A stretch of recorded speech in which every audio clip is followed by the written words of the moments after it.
अस्सलामु अलैकुम वरहमतुल्लाहि वबरकातुहू। लीना यासिर कुरान चैनल पर आप सबको वेलकम कहती हूँ। कैसे हैं आप सब? मैं उम्मीद करती हूँ अल्लाह के फ़ज़ल से सब ठीक होंगे। आज की इस वीडियो में हम बात करेंगे कि ताकतवर इंसान कौन होता है। बीवी ताकतवर होती है या शोहर? तो देखें, बहुत सारे झगड़ों और तलाक़ की वजह औरत का बदअख़लाक़ और ज़ुबान दराज होना है और मर्द का बदमिजाज सख्त मिजाज होना है। लेकिन ये बात तो हमें मानना पड़ेगी, मर्द के सख्त मिजाज के मुकाबले में ज़ुबान दराज औरत का मामला बहुत अलग होता है। सख्त मिजाज मर्द के, क्योंकि लोग बर्दाश्त भी कर लेते हैं आदमी का मिजाज सख्त होना। इस बात को भी मानना पड़ेगा क्योंकि अल्लाह ताला ने उनको बनाया ही फितरतन ऐसा है। तो आप एहसास देखिए औरत और मर्द के। अगर किसी औरत ने रोड एक्सीडेंट देख लिया तो उसको 2 दिन नींद नहीं आएगी, परेशान रहेगी, बार बार वही ख्याल आते रहेंगे। तो इधर मर्द, अगर मर्द एक्सीडेंट देखते हैं तो नॉर्मल होता है उनके लिए, यानी एहसासात मुख्तलिफ होते हैं, बहुत मुख्तलिफ होते हैं मर्द के औरतों के मुकाबले में। अब याद रखें, मर्द के रूठने से फिर भी बर्दाश्त हो जाती है, लेकिन औरत के रूठने से ज़ुबान दराज़ी कोई भी बर्दाश्त नहीं करता।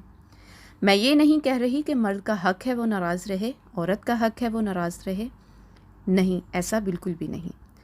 मैं कहना ये चाह रही हूँ, मर्द भी सख्त ना रहें औरत के मुकाबले में, यानी मर्द की सख्ती के मुकाबले में औरत की ज़ुबान दराज़ी ज़्यादा नुकसान पहुँचाती है। बस ये बोलना चाह रही हूँ, कई मर्द अपनी मर्दानगी दिखाने के लिए औरत पर हाथ उठाते हैं, औरत को मारते हैं, पीटते हैं। ये मर्दानगी नहीं बल्कि जहालत है। ये ताकतवर इंसान की अलामत नहीं है बल्कि जाहल और कम अक्ली, अनपढ़ होने की अलामत है। क्योंकि अल्लाह के रसूल सल्लल्लाहु अलैहि वसल्लम ने फरमाया, तुम में ताकतवर कौन है? किसी ने कहा, जो कुश्ती में पछाड़ दे। फरमाया, नहीं, ताकतवर इंसान वो है जो गुस्से में काबू रखे। एक मरतबा नबी अकरम सल्लल्लाहु अलैहि वसल्लम के ज़माने में एक शख्स को गुस्सा आया और वो गुस्से से लाल हो गया, उसकी सांसें फूलने लगीं। आप सल्लल्लाहु अलैहि वसल्लम ने फरमाया, मेरे पास एक ऐसा हल है, अगर ये आदमी कर ले तो इसका अभी गुस्सा ख़त्म हो जाएगा। तो कहा, क्या कर ले? फरमाया, आऊज़ु बिल्लाहि मिनश शैतानिर रजीम पढ़ ले, इसलिए कि गुस्सा शैतान की तरफ से होता है, और पढ़ ले तो ख़त्म हो जाएगा। अगर किसी इंसान को गुस्सा आया है, अगर वो खड़ा है तो बैठ जाए, बैठा है तो लेट जाए। कितना अच्छा हल है ना, लेकिन आजकल कोई नहीं समझता। एक दूसरी रवायत में है, रसूलुल्लाह सल्लल्लाहु अलैहि वसल्लम ने फरमाया, अगर किसी शख्स को गुस्सा आए तो वो वज़ू कर ले, गुस्सा ख़त्म हो जाएगा, इसलिए कि गुस्सा शैतान की तरफ से है। शैतान आग से बना है, ज़ाहिरी बात है जब पानी आग पर डालेंगे तो आग ख़त्म होगी तो गुस्सा भी ख़त्म हो जाएगा। अगर किसी शख्स को गुस्सा आया है, हम कितना भी बोल लें, औज़ु बिल्लाहि मिनश शैतानिर रजीम पढ़ लो, गुस्सा ख़त्म हो जाएगा, नहीं पड़ेगा। क्यों नहीं पड़ेगा? अगर पढ़ लेगा तो गुस्सा फ़ौरन ख़त्म हो जाएगा।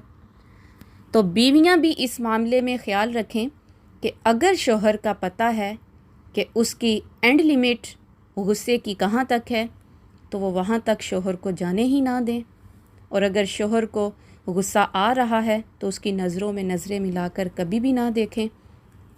लेकिन हमारे जैसी औरतें इन मामलात को बहुत कम समझती हैं। वो यही कहेंगी, हमारे वालिदैन को अल्लाह ने बहुत दे रखा है, वो पाल लेंगे मुझे और मेरे बच्चों को।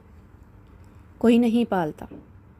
आपसे मेरी रिक्वेस्ट है, प्लीज़ अपने घरों को बचाएं।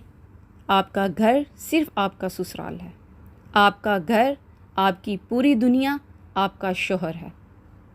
अल्लाह के रसूल सल्लल्लाहु अलैहि वसल्लम की वो हदीस याद कीजिए, जिस वक्त कोई ख़ातून आई और कहा, अल्लाह के रसूल, कुछ बातें की, اور آپ صلی اللہ علیہ وآلہ وسلم نے فرمایا تم اپنے شوہر کے بارے میں کیسی ہو؟ کہتی اللہ کے رسول میں بہت خدمت کرتی ہوں۔ فرمایا ہاں وہی تیری جنت اور وہی تیری دوزخ ہے، وہی آپ کا سب کچھ ہے۔ کہاں آپ باپ کی اور کہاں آپ بھائی کی سوچ رہی ہیں؟ کوئی ماموں نہیں باپ جیسا پیار دے سکتا، کوئی نانا نہیں باپ جیسا پیار دے سکتا۔